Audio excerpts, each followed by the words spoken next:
Hi, Mehul. Hi, Sachin. All good, busy, growing, expanding.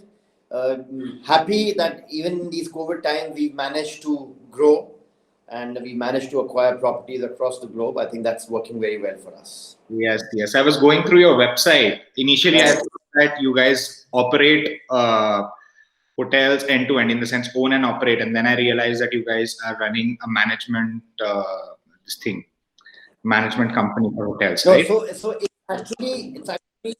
actually end to end, Okay. and we rebrand the property. We rebrand the properties. Okay. So So all all your our properties are rebranded in US also, same in Serbia. Either it is co-branding or rebranding. okay, got it.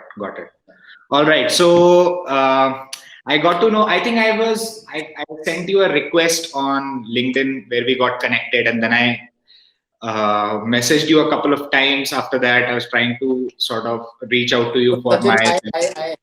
I have to sincerely apologize. That's One, I okay. get about 300, 400 requests in a day. Yes, yes, Secondly, I get at least about 500, 600 messages on WhatsApp, yes, and I don't handle it now because it's just become too overwhelming for me. yes, So I yes. have a very smart girl who's handling my LinkedIn, and Okay. she for me. So I have no idea what's happening, who's coming, Uh, not coming, and all that. Whenever there's something critical and all that stuff, that's hmm, something which I get. Like for example, this podcast, and she came up to me. Her name is Ria, and hmm. she came up to me and she said, "This is how the podcast is." And then, so I don't even know if we were connected, not connected. Honestly, I'm by my All sincere right, all apologies. right, all right, all right, all right. Yeah, and then I started basically following you, and I saw your Signum Mondays, Right. right? See, that's And again an initiative which Ria took, and I think it's shaped up quite well now. yes, yes. We get a lot of we've got a lot of good positive feedback. I think especially because we come from a hospitality background, I understand the pain which hoteliers are going through. So I think this Hmm. was the least which we could do to at least set the tempo up, to at least motivate them, to at least keep them moving up, and not let them lose their focus. I think that's the only motive, and how they should plan ahead in times to come. When the industry takes a complete different shape as to how hotels will be run in times to come. That's the whole idea about this. That's great, and I think when you're doing B2B, because a part of what you're doing is also B2B, right? And when you're doing B2B, it's very important to be active on platforms where your potential partners may be, right? And Correct. that makes a lot of sense. And what I have realized that while in other segments there are people who make a lot of content, say for example, if you go to sales and marketing people who are into sales and marketing, they generate a lot of content on LinkedIn, especially people who are doing B2B. But Right. seeing that people in our segment, which is hospitality, people are a bit hesitant to generate content for, yeah, LinkedIn, and people haven't realized that the true power of a platform like LinkedIn, Absolutely. especially. I completely endorse what you're saying. Hmm. We've been fortunate enough to even crack hotels through LinkedIn. Hmm. We've been fortunate enough to get a couple of investors for future through this. And I think I've made some very interesting conversations and partnerships and joint ventures and mergers and acquisitions through this platform, LinkedIn. So I think I personally endorse LinkedIn very, very strongly. Yes. So I think let's start. I have a couple of questions to begin with. So to begin with, I was doing some research about you. I know quite a bit about how Signum started. I read your story and all of that, and I should say that the way you guys have articulated on the website, it's definitely like it's written by someone who knows how to articulate it really well. I don't know who has written it, but Yeah. the way the story has been put, I can actually There's a visualize. very smart girl we have called Ria in our company. She's a 20-year-old girl. She's just returned from London. She's the one who's done our entire website. Yes. She's done a fabulous job with the content in terms of. So when I was reading your story, I was actually able to visualize that you are in a plane And it flipping. actually happened. It actually happened. I was Yes. traveling. I was off to Amsterdam, and this actually happened. This is a true story. It's not something which has been made up for press. but this is a true Yes, story, yes, yes. and that's how Actually, inspired. Actually, I could see through it because, in the sense that I could understand that it's a true story because of the kind of detailing that is there in the story, right? So it's not like it's not a very high level story. She is able to basically create a very good graphical image in my head, and I'm able to sort of, I will never forget the story for sure. Yeah. So yeah, just tell me a bit about how you guys started that story. I think other people also need to know about that story, and what how has the journey been so far? Okay, so see, our company is a very, very young company, just about 2 years old. In fact, January 9th, we completed 2 years. So my journey essentially as an individual started off with having passed out from PUSA and then having worked as a management trainee, worked with Taj for 12, 13 years, been at senior leadership positions, worked in best possible brands, traveled the world, worked with the companies like ITC, Taj, Shangri-La. So when I did all that bit, I thought it was the best time to take a plunge in my own entrepreneurial journey. So my first and foremost experiences was with F&B. That's something which really excites me now. And it started off with a QSR and a fine dining. And then eventually in 2018, I thought, and that's how the story starts off when I was traveling on a quick vacation. And then I said, listen, I think there's again a big gap in India, which truly does not talk about the experiential stays for people and for people to relate to a hotel in terms of local experiences, local flavors, local community, bringing the society up. We have a couple of people who does all that, but predominantly these are all international chains. Domestic chains, I think there are a few who are doing pretty well. Lemon Tree is definitely set benchmarks and all that stuff. But when it comes to real time pulling off and getting the society at a different level by by actually handholding the local people from that particular community itself, I think that's something which is one medium in which you can give it back to the society. So I was personally very inspired by our Prime Minister, Mr. Narendra Modi, during the COVID time in terms of vocal for local, which I think is a brilliant slogan. We really adapted that. Atmanirbhar Bharat is something which we diligently follow. Then I thought it's best to make a chain in India, made in India, but make it a global brand. So we started off with this journey. Signum essentially is a Latin word which means creating a mark. It means endorsing a product. So we endorse the hotel, whichever we take. So even it could be a small property of say 20 rooms also, but we create experiences. We create a small boutique in the hotel which will pick up local spices from that region, local cuisines from that region, local flavors from that region, and of course local practices from that area itself. That's the whole touch with an element of the best modern technology which is utilized in the world. So that's the USP of our company. That's the USP of our brand. It's a combination of a lot of local predominant flavors which we play around with in terms of a look and feel of the properties. However, the technology what we use is say artificial intelligence, which probably one of the only companies in the country which essentially uses this. So what we thought was create a worldwide product which has to work in terms of the modern contemporary times. However, keep the local values in place. Uplift the local people. See, any country will only progress if the poor, the most poor people of the society, they are being uplifted. That's the endeavor what we have. We have to make the weakest link the strongest one. And that's rightly said, you are as strong or as weak as your last link. This is what we believe in. So that's how the journey started. We were lucky enough to get the company global, and here we are sitting and expanding. So I must say that I have worked with hospitality startups. So in a way, I would say that you guys are a new age hospitality startup. I worked in teams of hospitality startups. Like you must be knowing Backpacker Hostel as a concept. So there are chains like I work with Ghost Stops. Ghost Stops is currently India's second largest chain of backpacker hostel, right? So when I joined them, they had two properties in India, and now at the time when I left, they had 17.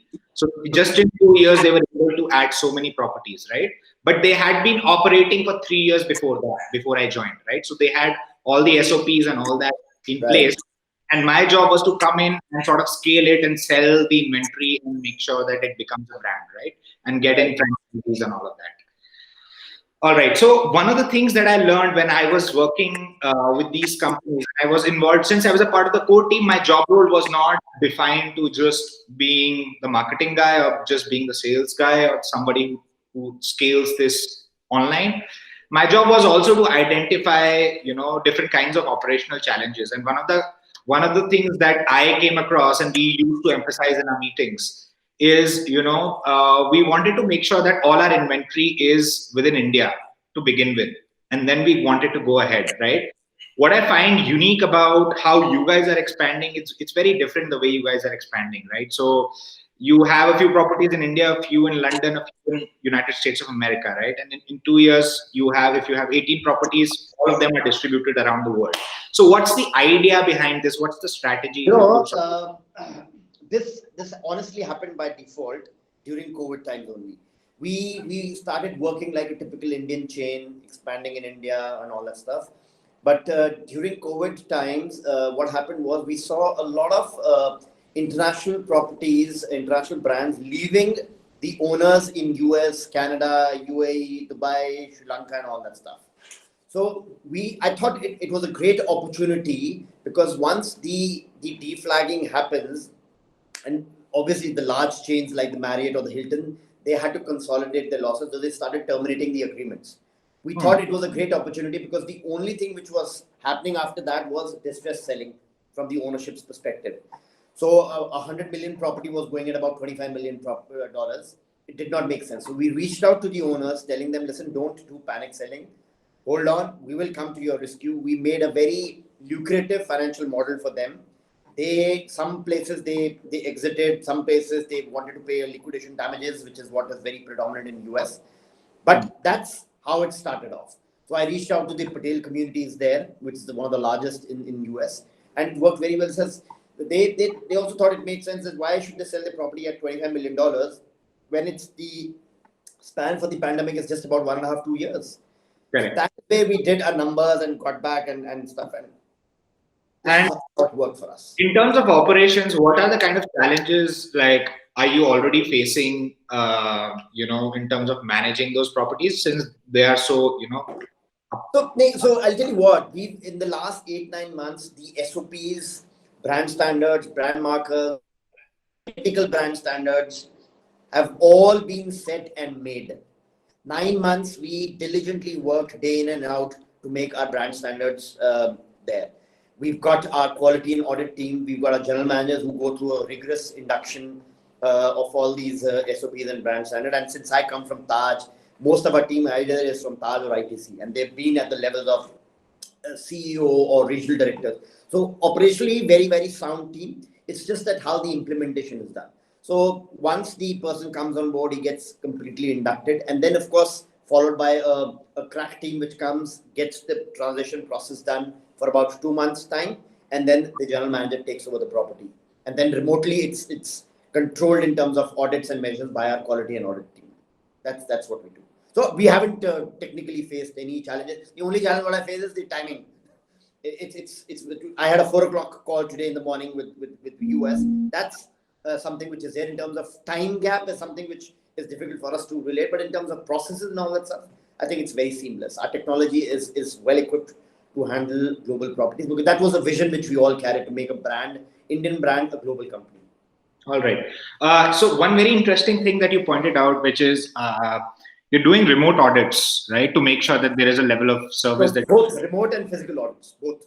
So for physical audit, you must be having some staff there in each of these countries. No, right? it's mystery audits. Absolutely. Okay. Even the GM doesn't know.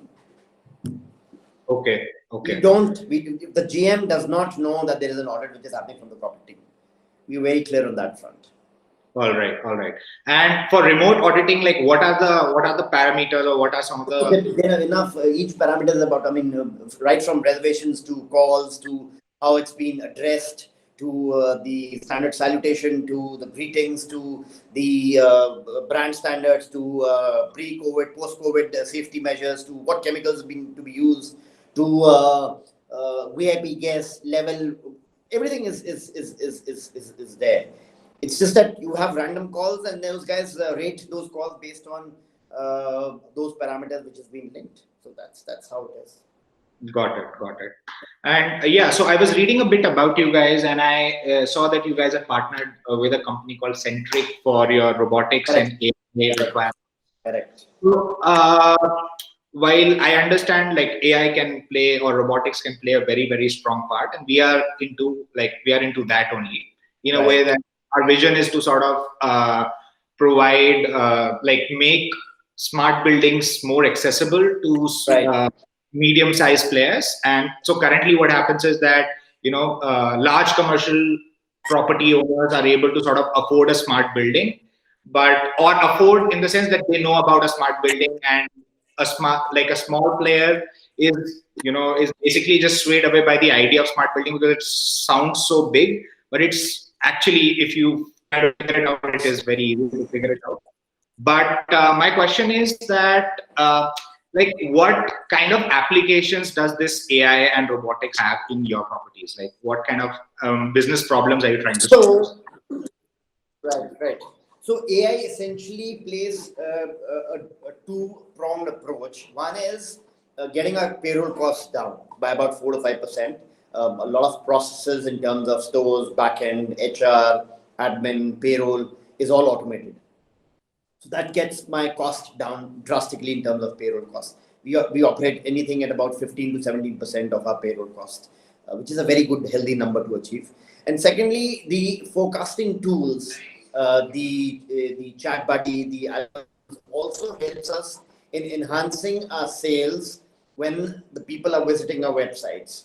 So it actually directs them to a specific property itself, although it's not been implemented as yet. But that's the whole idea of increasing the sales and, of course, controlling the cost. And the forecasting tool for next 1 year, 2 year, 3 years down the line, which is the exact forecasting for that particular city wherever we've got our hotels there. So overall, AI works two ways. One is controlling costs, which is back end in terms of a payroll, and front end in terms of enhancing the sales and ensuring that anyone visiting our website, the lead gets essentially converted if that's a business lead which is coming into our hotels. That's the whole idea of AI. All right. And in terms of robotics, what's the idea? Like, what are you thinking? Not at the moment. It's a very expensive proposition. We're still evaluating that. Very, very expensive proposition. So the cost factor is a bit too high. I feel probably it'll take another 1 or 2 years before we really get into that thing, but not at the moment. We're not exploring that possibility at the moment. Got it.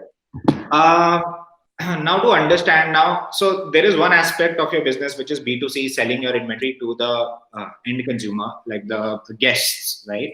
And then there is one aspect wherein you have to do B2B, wherein you're trying to reach out to property owners and trying to sort of convince them to sort of join and become partners with you, right?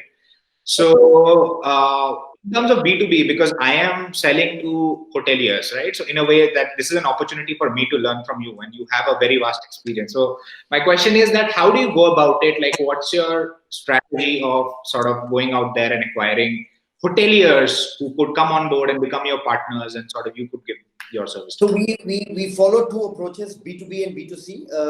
Essentially, offline and online both. So offline, we've got a brand development team which has about 7-8 people in India. We've got 2-3 in US, one in Canada, one in UAE, one in Sri Lanka. So that's purely are the ones which are handpicked, who've got the relationship with the hotel owners, especially standalone hotel owners in the last 8-10 years. That's one technique.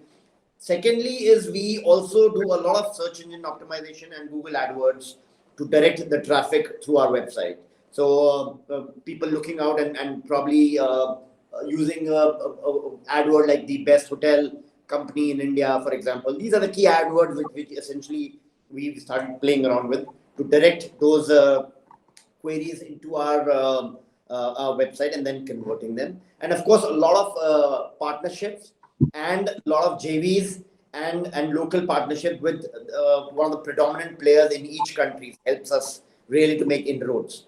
So what we've realized is smaller companies which have got 2-3 hotels or owners which have got 2-3 hotels are now unable to manage those inventories. So we are partnering with them and getting further inroads to at least acquire about 10, 15, 20 properties across. So that's how it is. And then, of course, presentations, talking about your USPs, your strengths, the equity of the team which we carry, roughly about 850 years of collective experiences which is put together, have their own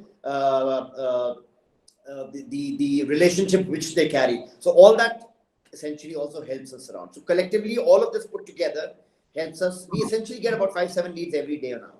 That's what we're looking at. So we really analyze, do our numbers, do our SWOT analysis, and see which is the property which will be a best fix, not to cannibalize each other property, not to have a property within 3-4 kilometers of vicinity. All that parameters are taken into consideration, and then is when we start taking up hotels.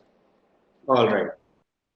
Okay. So another question that I had was regarding the COVID. So COVID happened, and then hoteliers had to adapt. You started only 1 year before COVID, and so early into your startup journey, you had this massive monster looking into your eyes and saying that I'll eat you up.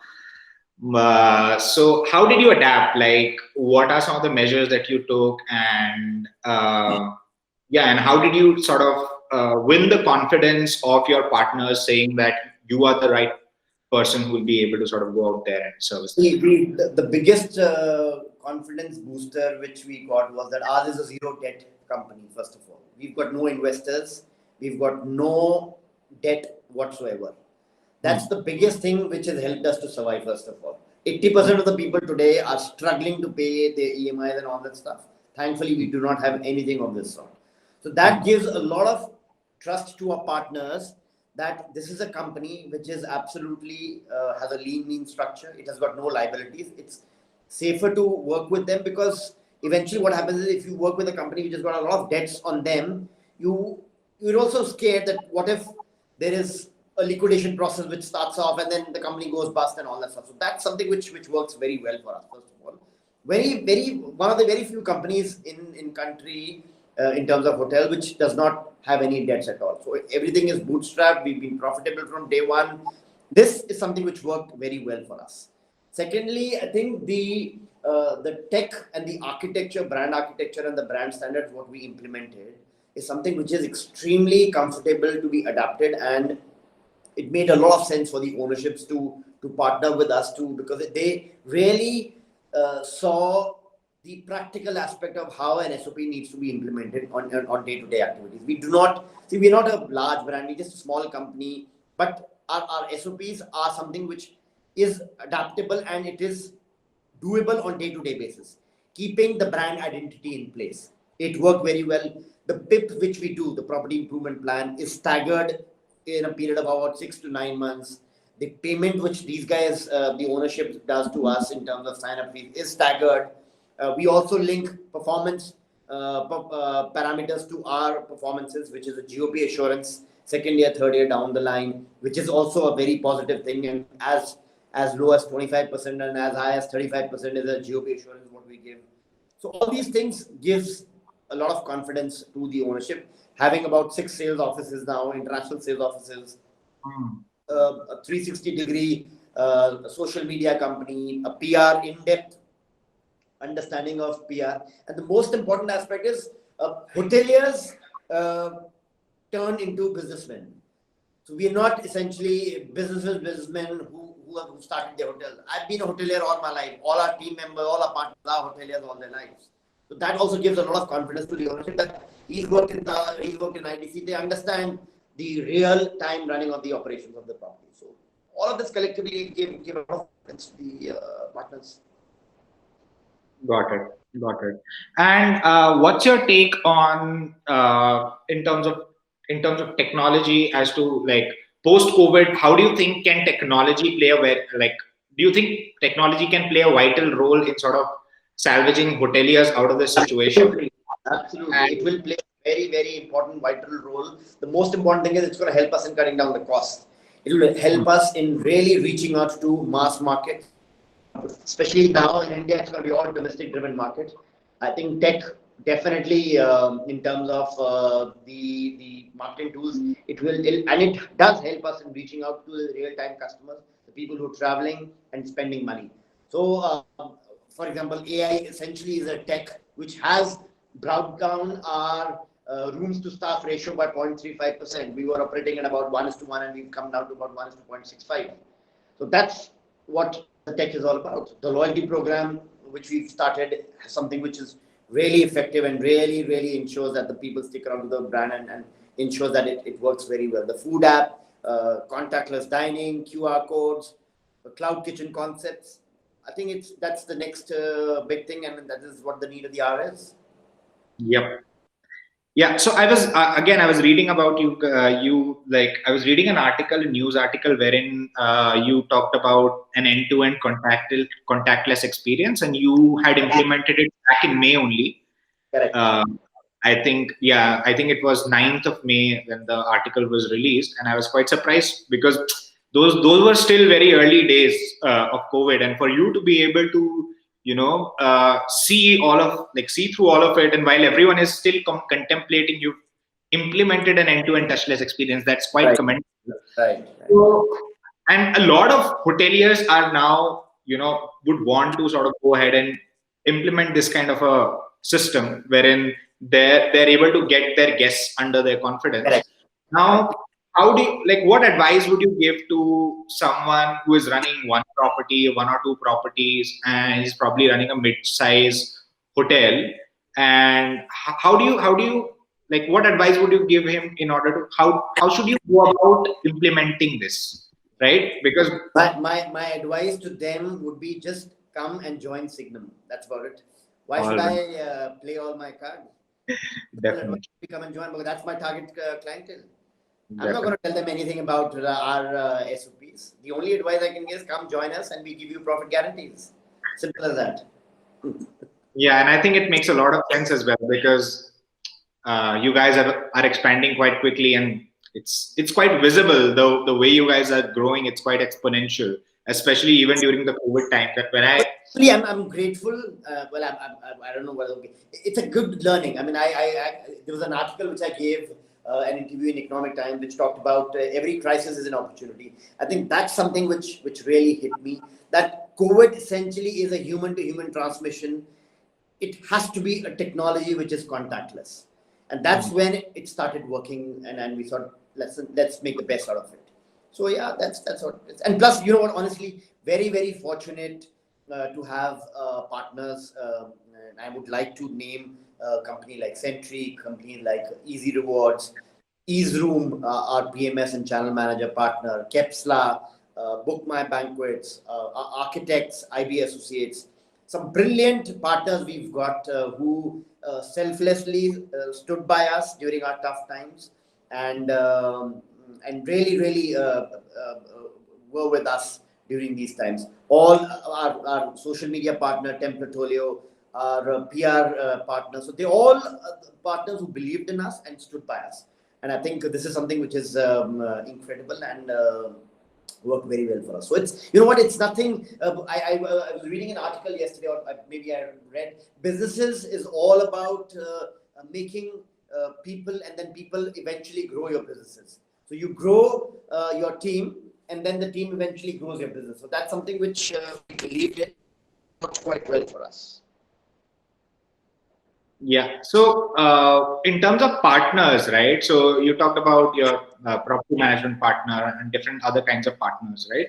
So just trying to understand the mindset in terms of, so when you're evaluating a partner in terms of technology, right? When you're trying to evaluate a tech partner, what is the most critical? What are one or two most critical factors that lead to the decision making, or See, like I would say most partner? ultimately, I'll tell you what the most important factor which I consider is the ease of use.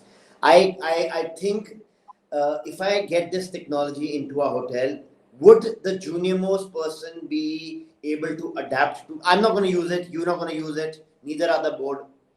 The technology essentially is used by the person who's at the junior most level. If it's easy to use and it's very comfortable for them, that's where the success lies. So I always ensure that anything which we partner with is something which is being practiced by our juniors level. I get a go ahead from them, and then of course the cost factor comes in terms of how it's built up and all that stuff. So ease of use, of course, cost. It has to be built up as and when the revenues are built up, and that's the two most important. And of course, the scalability as we grow and they need to scale up and all that stuff. That's something which we consider. Got it. Okay, so after COVID, a lot of my friends were, thinking of starting their own hotels or majorly backpacker hostels. Get them all to us. Simple. At the end of this conversation, just get them all to us. I want to make this company the fastest growing global brand in the world, which unfortunately, I don't think so any of the Indian companies, but this is exactly what I want to do. It's not about me, it's about the entire board, and we are all in the company are committed to do that. So one thing if you want to do is to get me more and more hotels. Simple as that. We have the appetite to sign up 7 to 8 hotels in a month.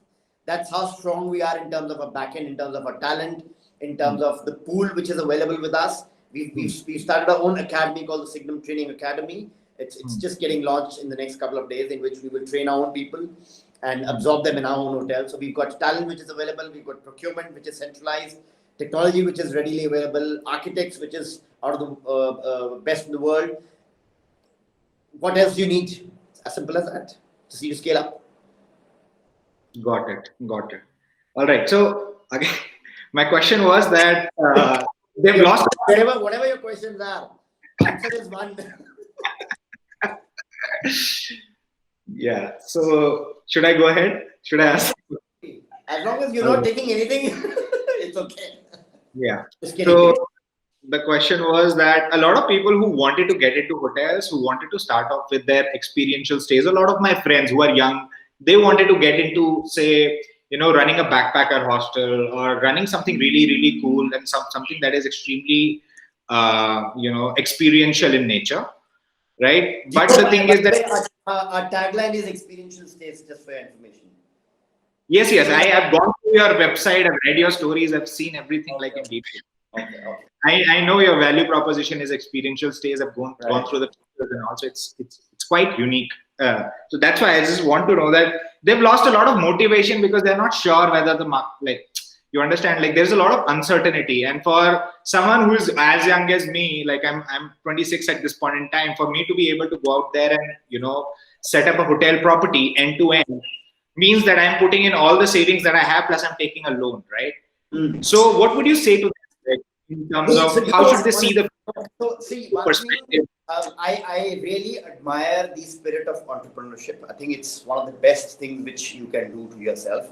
If you've got some people, I'm happy to mentor them personally in batches of 8 to 10 people, handhold them for the next couple of months, make sure that the business is, forget about being scalable, but at least make it self-sustainable. Is something I can do for you or your friends pro bono. I mean, I don't want to charge anything. I don't want to make any money, but it's the least I can do for the budding entrepreneur. In fact, my vision is, I'm 42 now. I will retire when I'm 50. I hope the company makes about 500,000 crores. I'm going to keep a substantial chunk of money for the startups. I know what does it mean to be a startup because it's the hard-earned money which I put. We were bootstrapped. I understand. I will ensure that I keep a good substantial amount for at least about 30, 40 brilliant startups and keep funding them. So if you've got such people who want to do this aspect, I'm more than happy to mentor them, handhold them till the time they're on the feet and they start doing it. No issues, no commercials, nothing at all. It's just small help which I can do and give it back to them. So happy to assist them. It's not about whatever I tell them now, it's going to be implemented. There's a lot to it in terms of backend and all that stuff. I'm more than happy to assist such people. If you want, I can even conduct sessions every week or every 10 days, 15 days for these budding entrepreneurs and reach out to them to ensure that they essentially become self-dependent, because that's the way forward. Trust me. in times to come, WHO says that the second strain is much more deadly, much more contagious, and the aftermath of COVID will last for another 1 or 2 years.